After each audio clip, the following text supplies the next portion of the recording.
روز 1 اکتبر سال 2023 در تاجیکستان موسم تیرمویی دعوت به صف قوه‌های مسلح رسما آغاز یافت. این موسم دعوت 2 ماه تا 30 نوامبر دوام می‌کند.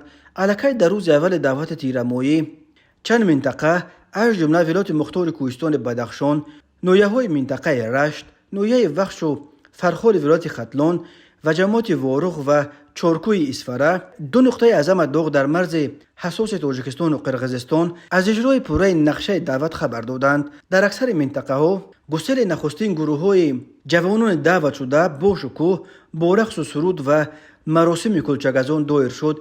این مراسم چنین است که جوان به خدمت دعوت شده پاره از یک کلچه و نان را میگزد و نزدیکانش باقی مانده آن نان را تا زمانی از خدمت برگشتن او حفظ میکنند. باوری هست که این نقمه ناتمام حیات فرزند این خاندان را حفظ میکند و او را به خانه‌اش سالم و بردم برمیگرداند. در مراسم کلچگزان که صبح 1 اکتبر در حدود قسم غربی قشون‌های زودعمل وزارت مدافع جمهوری تاجیکستان در نویه رشت دایر شد، رئیس جماعت شهرک دربند نویه نورآباد شمسیه نظیرگل ابراز داشت که او پیش از همه فرزند خودش را به خدمت فرستاده است. فرزند من رستم جان سیامردوف مثل شما جوان مردانه به صف ارتش ملی شامل گردید و با سر بلند دعوت مادر وطن را ادا می نماید. گفته است این منصبدار محلی سالهای اخیر مردم زیاد شکایت داشتند که به خدمت حربی اساساً فرزندان مردم کمبغل و بی صاحب را دعوت میکنند و منصبداران فرزندان خود را به ارتش نمیفرستند.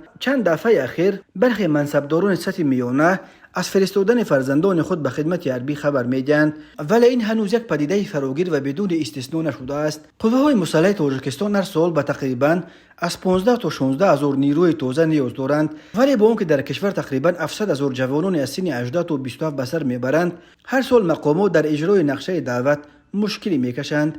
به این دلیل هر موسم دعوت به ارتش در تاجیکستان همراه با شکایت از ابله یا احاطه‌گیری جریان میگیرد. ابله و یک شیوه اصلا غیر قانونی است که کارمندان کمیسریات‌های حربی و مقامات محلی جوانان سن سال دعوتی را در کوچه بازارها دستگیر کرده به خدمت میفرستند. همین طور مقامات گاه والدان جوانان دعوت شونده را که در مردکاری در روسیه اند گروگان میگیرند و تنها بعد بازگشت فرزندانشان جواب میدهند. در جامعه چنین شیوه های مجبورا به صف ارتش بردن جوانان را محکوم میکنند و میگویند که مقامات حربی باید شرایط را در ارتش خوبتر کنند تا که والدان با دل پر فرزندانشان را به خدمت روان کنند و جوانان نیز از خدمت حربی نگریزند.